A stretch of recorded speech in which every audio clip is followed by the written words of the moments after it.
Ayan guys, sa aming galong shoutout, good morning, good afternoon, good evening guys. Nandito tayo sa Lunita. Ayan. Salitaan ko.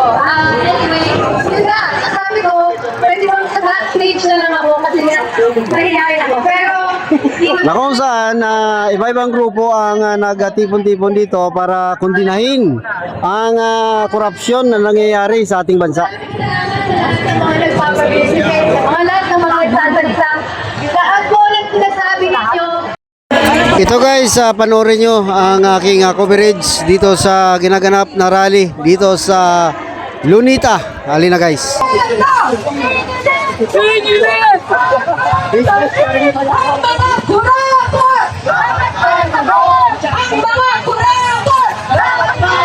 Sabay-sabay po tayong kumanta sa lahat na naririto. Salita na ba? Ikulong na ang mga kurakot! Ikulong na ang mga kurakot! Ikulong na ang mga kurakot! Ikulong na ang mga kurakot! Ang mga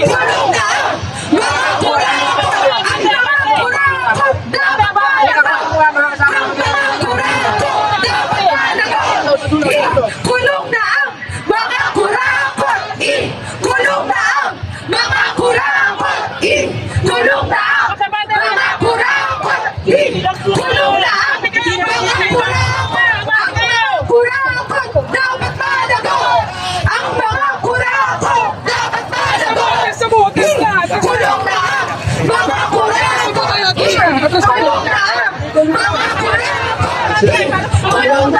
ang mga kurakot! Ikulong na ang mga kurakot! Ikulong na ang mga kurakot! Ang mga kurakot dapat malagot! Ang mga kurakot dapat malagot! Ikulong na ang mga kurakot! Ikulong na ang mga kurakot!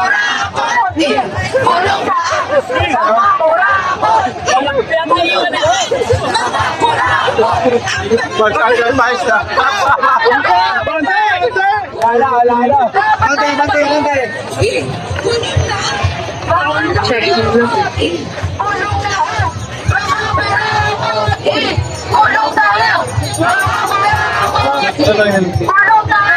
So guys, hindi ko na makita ano na apaka ba chinilas ko.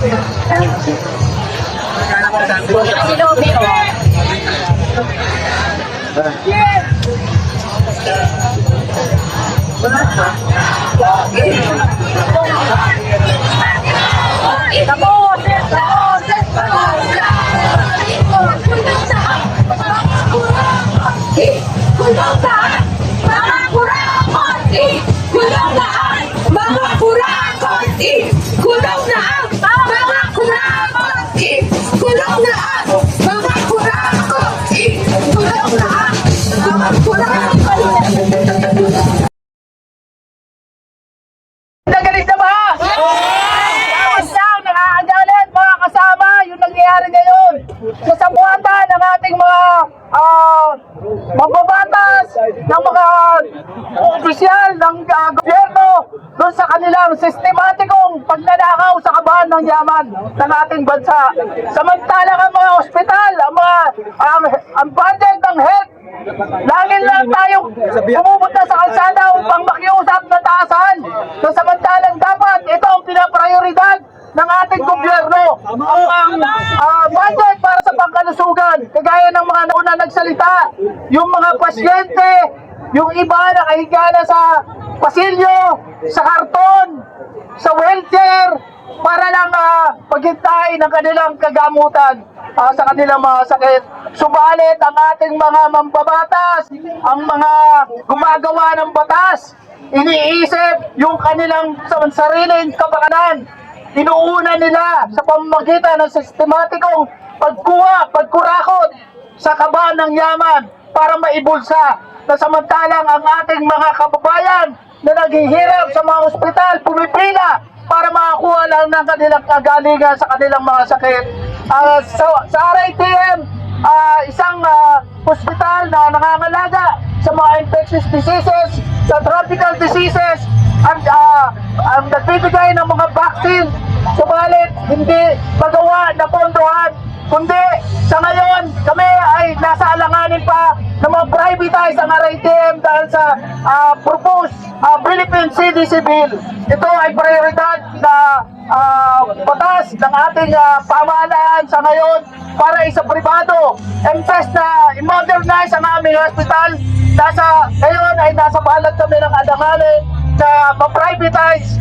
Sinasabi nila na walang pondo, meron namang pondo, pero hindi ibigay. Guys, oh. Yan ang ating mga kapulisan, oh.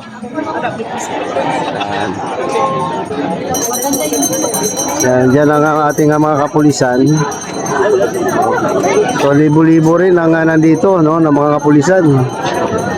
Yan, oh. So, libo-libo rin.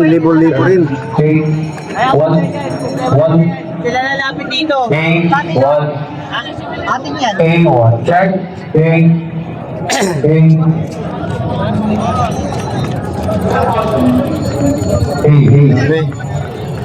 Daming lista guys, libo-libo na. So may sabi may darating pa daw eh.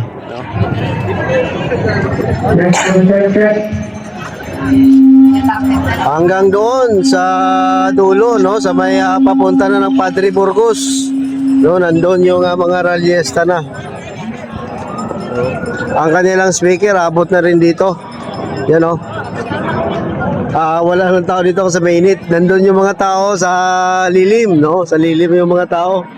Yung doon sa banda sa may kung nakapunta kayo dito sa Lunita, doon sa banda sa may Kalabaw, marami na ring tao, no?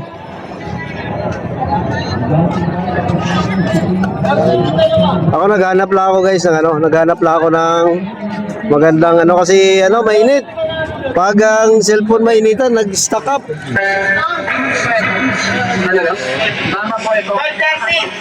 Stack up yung cellphone pag mainit kaya.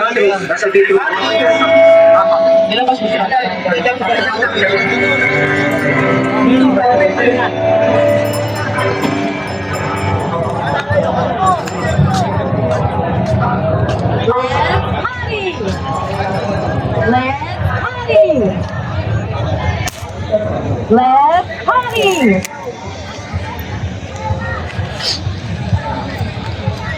Dito tayo. So, may program dito. Stop, correct! Stop, correct!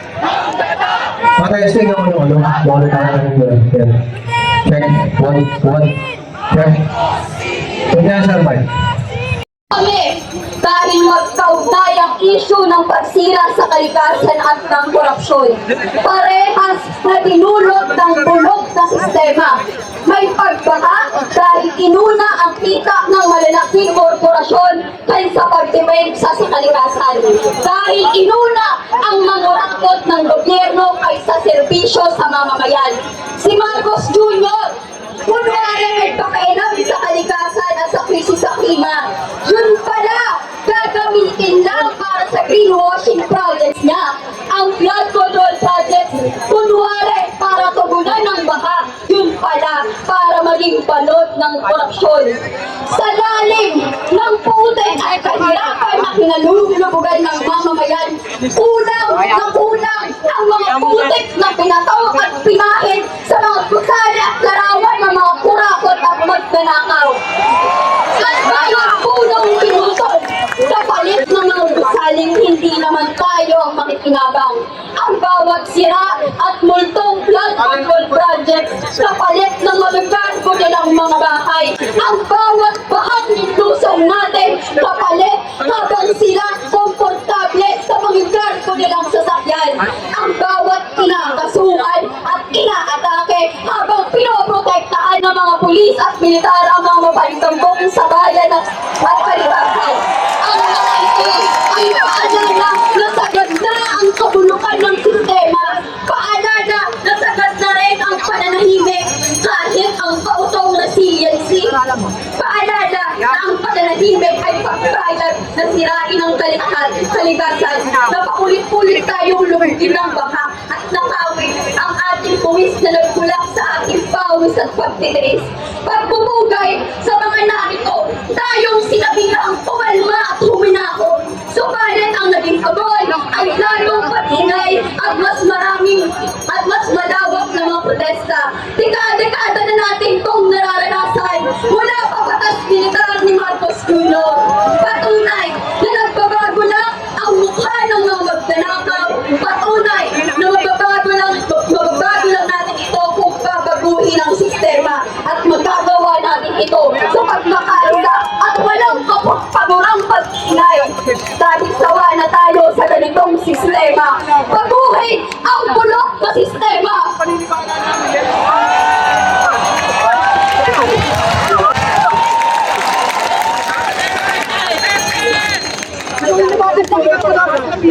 Sampo yung lumapit sa amin eh. Kaya may